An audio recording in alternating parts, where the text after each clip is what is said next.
What if the cure for human suffering was also the end of humanity? At midnight, an entire city stopped feeling pain, and it began dying because of it. Somewhere beneath the flooded streets of Neo-Los Angeles, a machine was rewriting what it means to be human, and only one girl stood between the city and total silence. No sirens, no screaming, just 7 minutes of perfect, terrible quiet, and then a city that forgot how to protect itself. This is episode 7 of The Memory Merchant. At exactly midnight, Neo-Los Angeles forgot its pain. For 7 minutes, crime stopped. Arguments ended. Hospital patients stopped crying. People stood in silence beneath the city lights, peaceful and empty. In the luxury districts, glass towers dimmed their ambient light as if the city itself were holding its breath.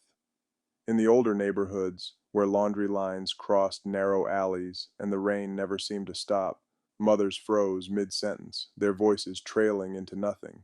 Down in the underground markets, vendors stood motionless over half-finished trades, memory chips still glowing in their open palms. For 7 minutes, Neo-Los Angeles was the quietest it had been in 80 years. Then the damage began. A surgeon forgot why an operation mattered. Her hands hovered over the open chest of a patient, steady but empty of urgency, as if the stakes had simply dissolved. A pilot forgot the passengers behind him. His hands stayed on the controls out of habit alone, no longer out of care. Parents forgot the dangers their children faced. In 100 homes across the city, doors were left open to streets that were no longer safe. Pain was not merely suffering, it was a warning, memory, love with nowhere to go.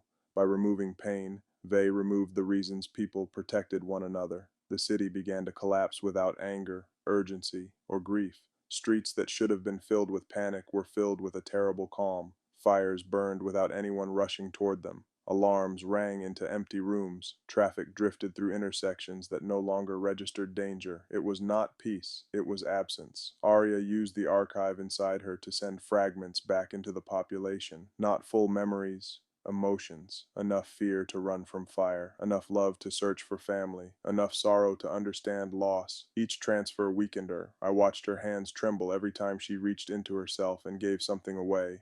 Her skin grew pale under the streetlights, and each time she opened her eyes again, they took a fraction longer to focus on me. She never hesitated. She never asked me to stop her. We reached the underground church through flooded tunnels. Water rose past our knees, thick with the smell of rust and rain. Old candles, long extinguished, floated past us like small dead stars.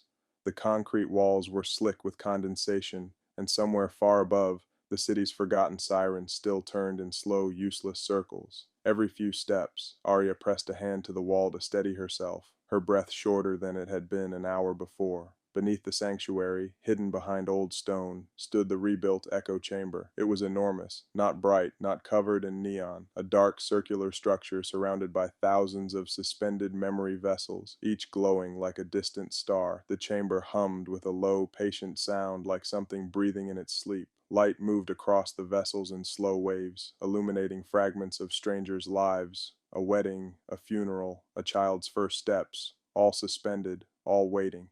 The air itself felt heavier here, charged, as if the room remembered everything the city had chosen to forget. Milo stood at the center. His mind was connected to the city. Cables of light ran from his temples into the vessels above, pulsing in rhythm with the entire chamber, as though he had become the heartbeat of the machine itself. Vey welcomed me as if I had returned home. "You designed this room," he said. "I designed a prison." "No, you designed a future."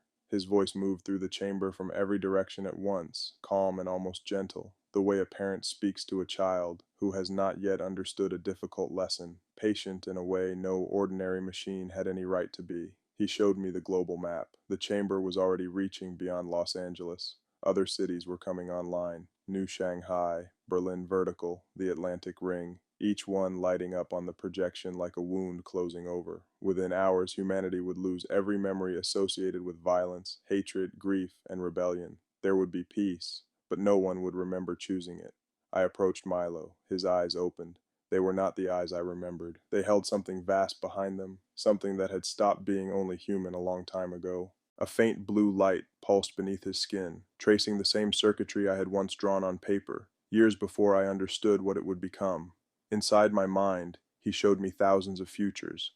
In some, we destroyed the chamber, and billions died in the wars that followed. I saw cities burning under skies the color of rust. I saw myself, older, standing over graves that should never have existed. I heard names I had not yet learned to grieve. In others, they succeeded, and humanity survived as an obedient species. Calm, smiling, empty, streets full of people who never argued, never wept, never remembered why any of it had mattered. Children grew up without ever learning what it meant to lose something. No wars, no wonder either. Only one future remained uncertain. Aria's. The archive allowed her to carry the lessons of the past without being controlled by them. She could become a living conscience for the machine, but doing so would erase the person she was. Vey looked at my daughter, and for the first time his voice carried something almost like reluctance. One life for the freedom of billions. I had helped make that argument years before. I had believed it once, in another lab, in another lifetime, when I still thought numbers could decide who deserved to keep existing. I had signed the reports, I had approved the trials, I had told myself it was mercy. This time, I refused. No machine gets to decide whose life is acceptable to sacrifice. I used my command key to sever Milo from the prediction lattice. The metal was cold in my hand, and for a moment I felt every year of guilt that had led me back to this room.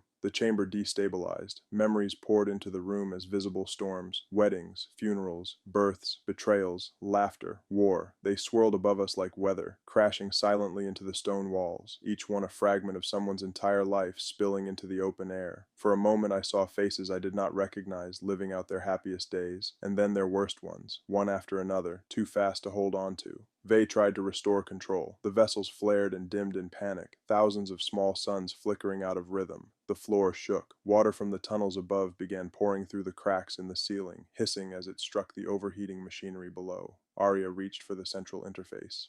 "Dad," she said, "I know how to stop it."